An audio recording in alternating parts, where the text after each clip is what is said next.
मित्रों नमः संस्कृताय। संस्कृत गंगा से मैं सर्वज्ञ भूषण यूपीपीसीएस संस्कृत प्रथम प्रश्न पत्र के खंड आ यानी सेक्शन ए में एक प्रश्न आपसे भाषा विज्ञान में पूछता है। वैदिक लौकिक संस्कृत भाषयोः साम्यम वैषम्यं च वर्णयत, अर्थात वैदिक और लौकिक संस्कृत भाषा में समानताएं और विषमताएं यानी अंतर बताइए। इसका उत्तर इस प्रकार है। वैदिक संस्कृत से तात्पर्य वेदों के सभी भाग अर्थात संहिता, ब्राह्मण, आरण्यक तथा उपनिषद ग्रंथों की भाषा से है, तथा लौकिक संस्कृत से तात्पर्य आदि काव्य रामायण, महाभारत, पुराण, नाटक, महाकाव्य, खंडकाव्य, कथा आदि की भाषा से है। वैदिक और लौकिक संस्कृत में समानताएं। वैदिक एवं लौकिक संस्कृत दोनों श्लिष्ट योगात्मक हैं। दोनों में प्रायः सभी शब्द धातुज हैं तथा रूढ़ शब्दों की संख्या कम है। पद और वाक्य निर्माण की विधि प्रायः एक ही है। शुभ, तिंग, कृत, तद्धित आदि प्रत्यय दोनों भाषाओं में समान हैं। समास विधि दोनों में है। दोनों ही भाषाओं में धातुओं और शब्दों के अर्थ एक ही हैं। तीन लिंग यानी पुल्लिंग, स्त्रीलिंग और नपुंसकलिंग, तीन वचन यानी एक वचन, द्विवचन, बहुवचन तथा तीनों पुरुष यानी प्रथम पुरुष, मध्यम पुरुष और उत्तम पुरुष वैदिक और लौकिक दोनों भाषाओं में हैं। दोनों ही भाषाओं के वाक्य में पदक्रम निश्चित नहीं है। जैसे वैदिक संस्कृत में अग्निमीडे या ईडे अग्निम दोनों सही है, ऐसे ही लौकिक संस्कृत में रामः गृहं गच्छति अथवा गच्छति गृहं रामः, गृहं रामः गच्छति इत्यादि सभी वाक्य शुद्ध हैं। धातुओं का गणों में विभाजन णिजंत, सन्नंत, यंगलुगंत आदि सब कुछ समान हैं। दोनों भाषाओं में संधि, कारक और विभक्तियां समान होती हैं। वाक्य निर्माण शब्दों से नहीं बल्कि पदों से ही होता है। अब आइए वैदिक एवं लौकिक संस्कृत में अंतर समझते हैं।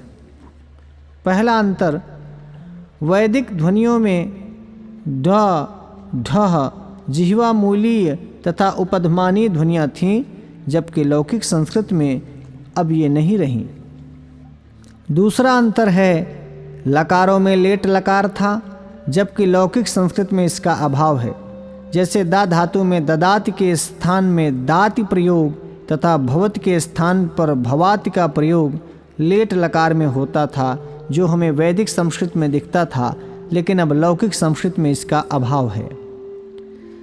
तीसरा अंतर है, उदात्त अनुदात्त स्वरित स्वरों का प्रयोग होता था वैदिक संस्कृत में, लेकिन लौकिक में इनका प्रयोग नहीं रहा। वैदिक संस्कृत में ऋ का प्रयोग स्वर के रूप में होता था, जबकि लौकिक संस्कृत में यह स्वर प्रायशः लुप्तप्राय जैसा है। वैदिक संस्कृत में संगीतात्मक स्वराघात था, जबकि लौकिक संस्कृत में बलाघातात्मक स्वराघात की प्रधानता थी। वैदिक संस्कृत में ह्रस्व, दीर्घ, प्लुत तीनों स्वर थे, जबकि लौकिक में प्लुत स्वर प्रायः लुप्त हो गया है। वैदिक संस्कृत में परस्मैपद पद आत्मनेपद में तथा आत्मनेपद परस्मैपद में बदल जाता था, जबकि लौकिक संस्कृत में पद परिवर्तन नियम के अनुसार निर्धारित स्थान पर ही होता है। वैदिक संस्कृत में शब्दों तथा धातु रूपों में विविधताएं थीं, लेकिन लौकिक संस्कृत में शब्दों में विविधता कम हो गई तथा धातु रूपों में प्रायः समाप्ति ही हो गई। जैसे वैदिक संस्कृत में देवैः और देवेभिः, जनाः और जनासः, कर्णैः और कर्णेभिः आदि दोनों प्रयोग सही हैं, जबकि लौकिक संस्कृत में केवल देवैः, जनाः और कर्णैः इत्यादि प्रयोग ही सही माने जाते हैं।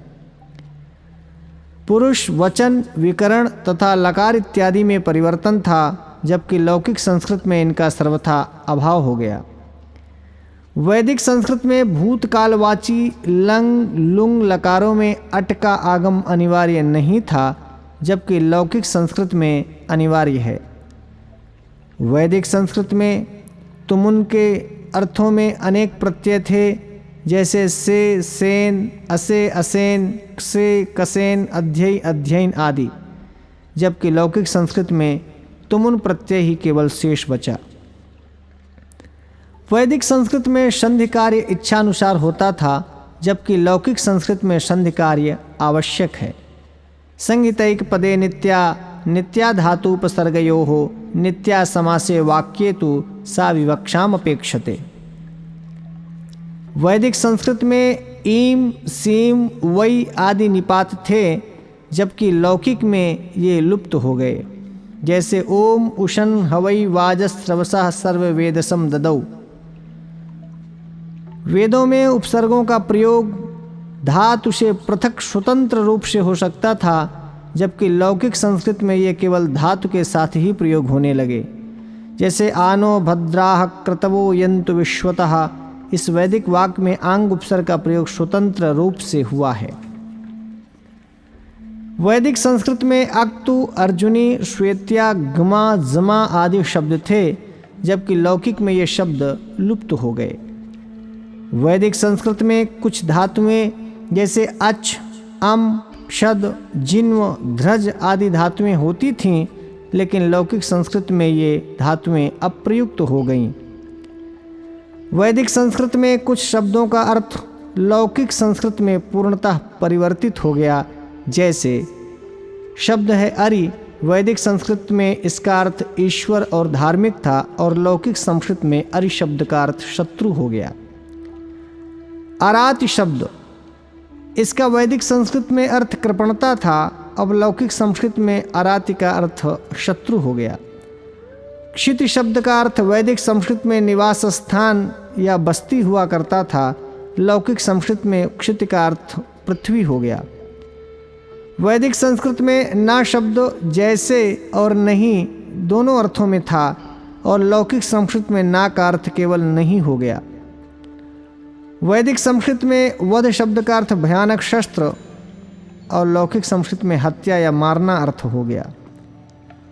वैदिक संस्कृत में स्वर भक्ति का प्रयोग होता था, जैसे पृथ्वी और पृथ्वी, स्वर्ण और सुवर्ण, स्वर और सुवर आदि, जबकि लौकिक संस्कृत में स्वर भक्ति का प्रयोग नहीं होता। वैदिक प्रत्यय तरप और तमप, ये प्रत्यय संज्ञा शब्दों से भी होते थे, जबकि लौकिक संस्कृत में तरप तमप प्रत्यय केवल विशेषण शब्दों से ही होते हैं। जैसे वैदिक संस्कृत में कवितरः, कर्णोत्तमः इत्यादि प्रयोग बनते थे, लौकिक संस्कृत में सुंदरतरः और श्रेष्ठतमः आदि शब्द ही बनते हैं। नमः संस्कृताय।